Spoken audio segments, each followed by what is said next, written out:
Hello? Carlos Miguel?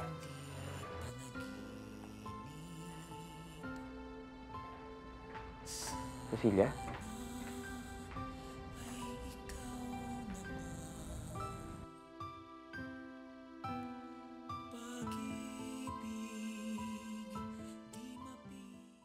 Carlos Miguel? Carlos Miguel, tulungan mo ko. Sino to? Ako si Cecilia. Kailangan na natin magkita. Marami tayong dapat pag-usapan. Carlos Miguel, mahal na mahal kita.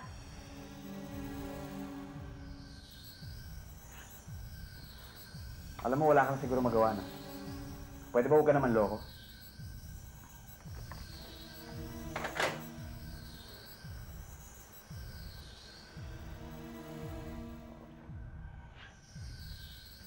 Sino yun? Wala, prank caller lang. Ang loloko. Siya daw si Cecilia. Pero alam mo, kaboses mo siya. Hindi. Hindi.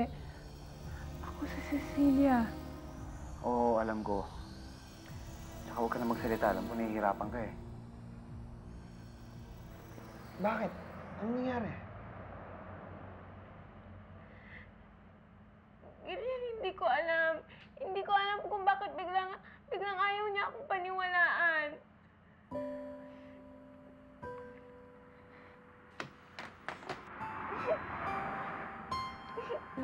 Baka hindi si Carlos Miguel yung nakausap mo.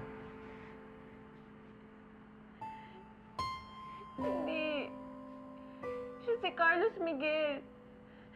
Ganyan, kilala ko ang boses ni Carlos Miguel. Ganyan, tulungan mo ko. Kailangan makita natin si Carlos Miguel. Kailangan natin siyang puntahan. Oo, gagawin natin yan. Pero gabi na. Kailangan natin magpahinga. Halika, maghanap tayo ng matutuluyan. Simula pa lang dapat pinatahimik niyo na yung Cecilia. Hindi na tayo nagkakaroon ng problemang ganito. Akalain ko bang makakatakas siya? Tito Juancho, siguraduhin mo lang sa akin mahahanap mo yung babae niya. Hindi siya pwedeng makita ni Carlos Miguel. Hindi rin niya pwedeng guluhin si Olga. Tayo na malong.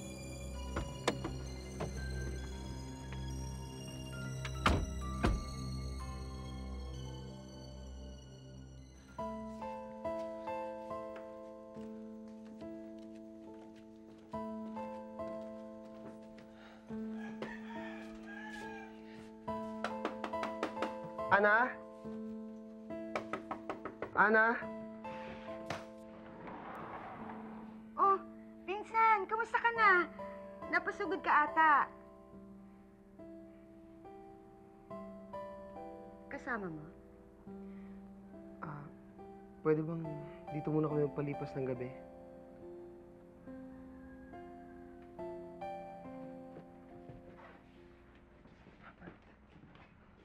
Sigurado ka bang nasa mabuti ng kalagayan si Cecilia?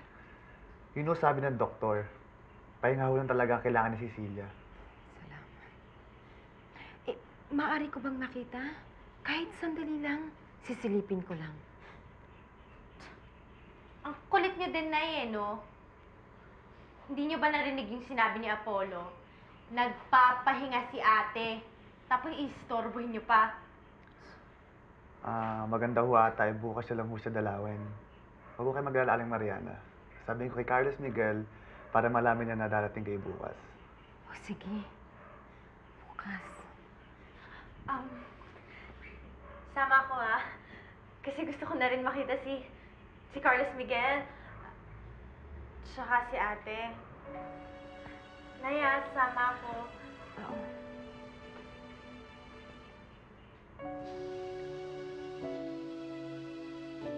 Sige na naman, Strawberry. Kailangan ko lang naman eh.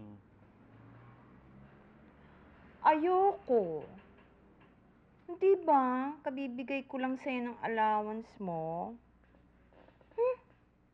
Kung alam ko lang, di na sana ako nagtuloy dito. Ko naman. Pati ba ako yung dadayo mo sa mga problema tsaka sa init ng ulo mo? Sige na. Sige na. Sige na. Ma? Papa, Hmm? ayoko Sige na. Sige na. Papa, ano ba? O, sige na nga. Sige na, akin na yung wallet ko. Ikaw talaga. Bait-bait mo talaga. O, ayan. Lahat na yan. Pasensya ka na, ha? Init lang talaga ng ulo ko, eh. Paano naman kasi? Pati sarili kong bahay. Ini-invade na ng Ceciliang yun. Ganito kalimutan mo na lang siya. Halika, papalamigin ko ulit ulo mo. Tara. Sige na, bilis. Ang bahala sa'yo. Talaga? Oo. Promise. Promise. Shy ako. Naku, anong gagamitin natin? Ito o yung nandun? Dito na lang?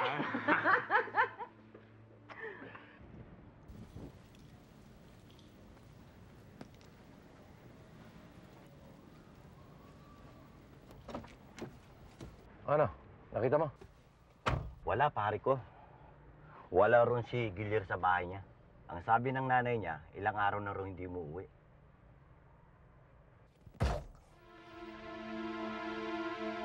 Nakakapwisip. Nasaan ba yung pesting Siciliang yan?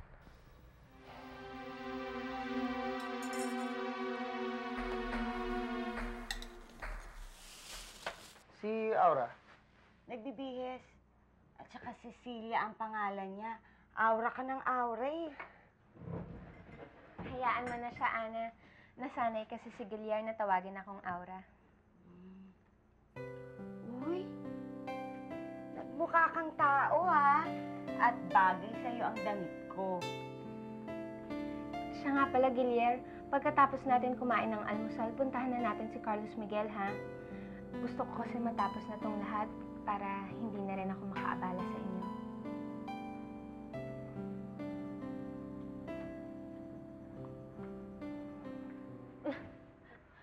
Ba't ba laging mahaba yung suot niyo? Oh, Chong, gusto niyo sumama? Pupuntahan namin si ate sa mga Altamonte. Huwag na kayong umalis. Ang gulo lang kayo ron eh. Juancho, gusto kong makita ang anak ko. Ano ka ba? Hindi ba ako narinig? Huwag na kayong pumunta doon. Ha? Sino ba masusunod dito? Juancho, ang tagal ko nang hindi nakikita. Ano yan?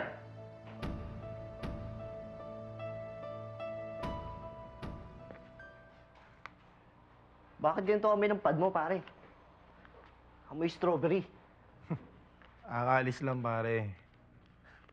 Mukhang tinanghali si mama. Mukhang pinaligaya mo na naman ng gusto, no? Matindi na yan, pare. Mukhang dikit na sa'yo yung aling yun.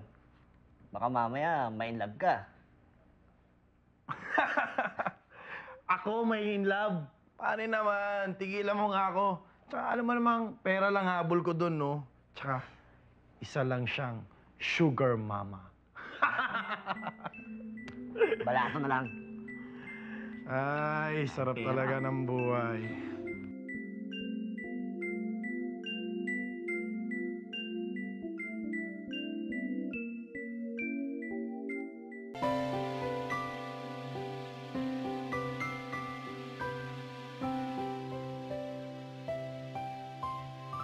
Hindi kasi ako nakakainom ng gamot.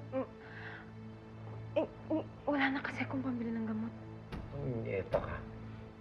At ang lakas pa ng loob mo, pupuntahan mo si Cecilia. Eh kung mahawa yung bata sa'yo. Talagang babae ka, oh.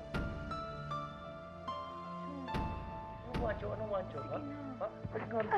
Ha? Hindi mo gamitin ang utak mo eh. At ikaw, isa ka pa, ha? Alam mo ang maganda mong gawin? Yung nanay mo, dalhin mo ron. Yung dulong kwarto sa taas, ikulong mo! Ayoko! Baka mahawa pa ako, inay. Hoy! Ilaga!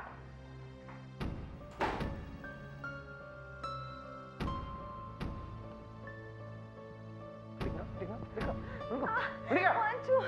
Anong Wancho? Huwag mo kong hawakan! Baka patay ko makawa sa'yo!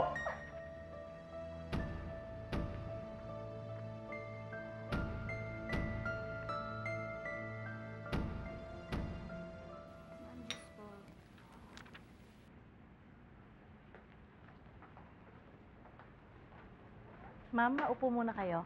Sandali lang po, tatawagin ko si Don Ramon. Salamat.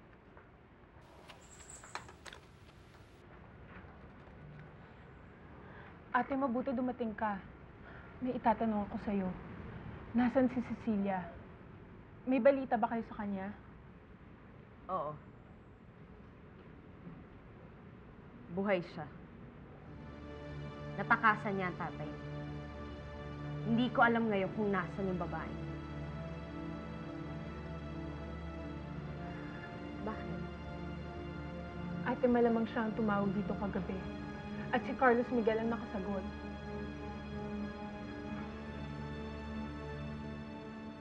Maraming salamat, Ana. Naku, huwag mong intindihin yon. Basta kung may kailangan ka, alam mo na tong bahay ko. Gilian, ikaw nang bahala dito kay Cecilia, ha? Siguraduhin mong makikita niya yung mga taong dapat niyang makita. Good luck na lang sa'yo, Cecilia, ha?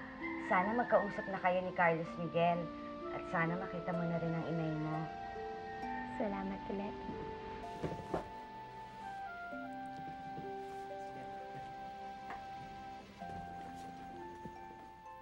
Mabuti na lang at hindi naniwala sa kanya si Carlos Miguel. Ate, natatakot ako. Anong gagawin natin? Huwag kang mag-alala, Olga. Ako nang bahala doon.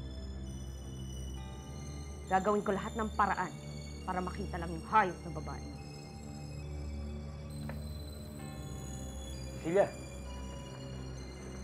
Good morning, Consuelo. Good morning, Don Ramon. Hi, Cecilia. Gising ka na pala. Hindi mo man lang ako natok sa kwarto.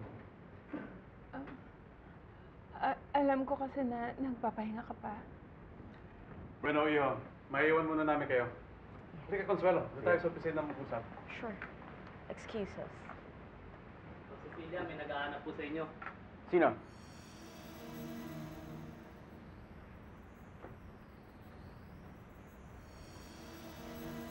Ano ginagawa mo dito?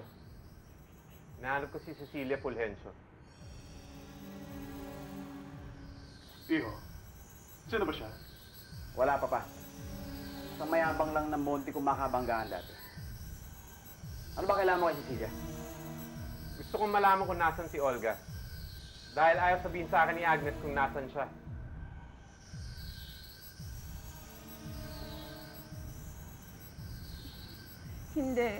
Hindi ko alam kung nasan si Olga. Kayo ba si Cecilia Fulgencio?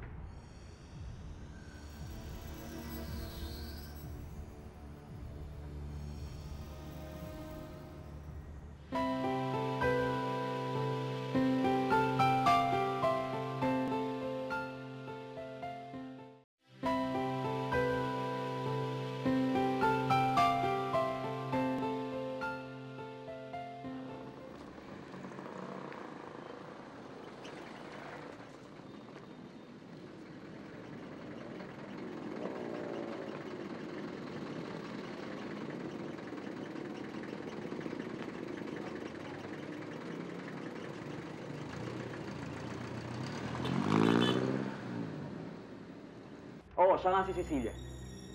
At bakit hinahanap mo si Olga sa kanya? Dahil posible nagkita sila ni Olga bago sumabog ang yate. Hindi kami nagkita ni Olga. Talagang hindi. Dahil alam ko kung nasan si Olga. Kahit alam ko, hindi ko sasabihin sa'yo, Vladimir, kung nasan siya. Kung ako sa inyo, paalisin ko na tong taong to dito sa bahay niyo. Kilala ko si Vladimir. Wala yung ginawa kundi sundan ako ng sundan at buluhin lang ang buhay ko. Dinadamay lang kayo niyan. Guard! Hindi kita sinusundan. Nagkataon lang kung nasan ako, nandoon ka rin.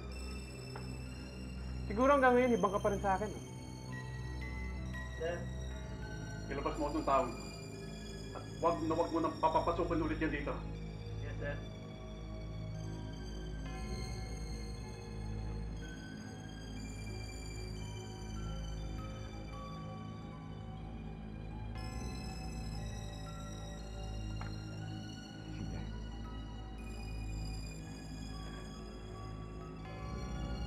Huwag mag-aalala.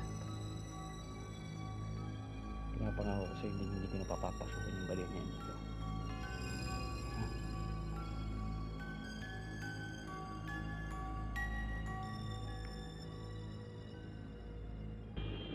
Pare, bayad oh. Miss, makisuyo na nga.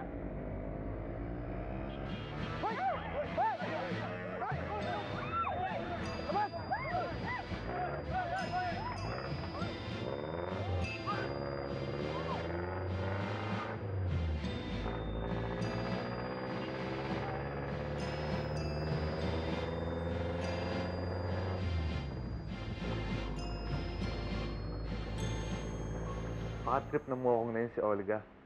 Kaya niya hinahanap.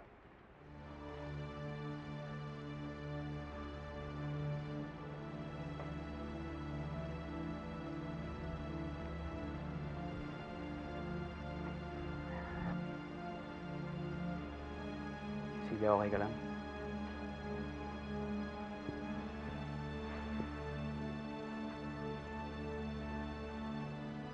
Pare, naiwan ko muna kayong dalawa. Nilakad pa ako eh. Anyway, anytime siguro parating na ina mo para dalawin ko si Silvia. Okay, pare. Sige. Sige.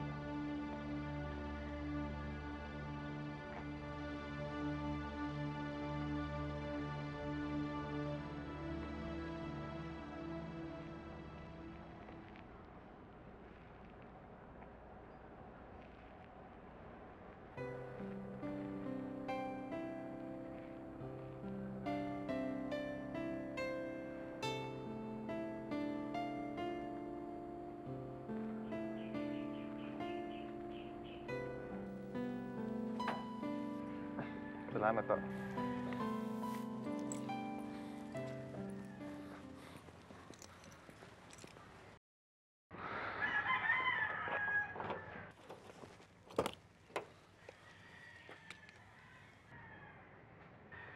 Cecilia?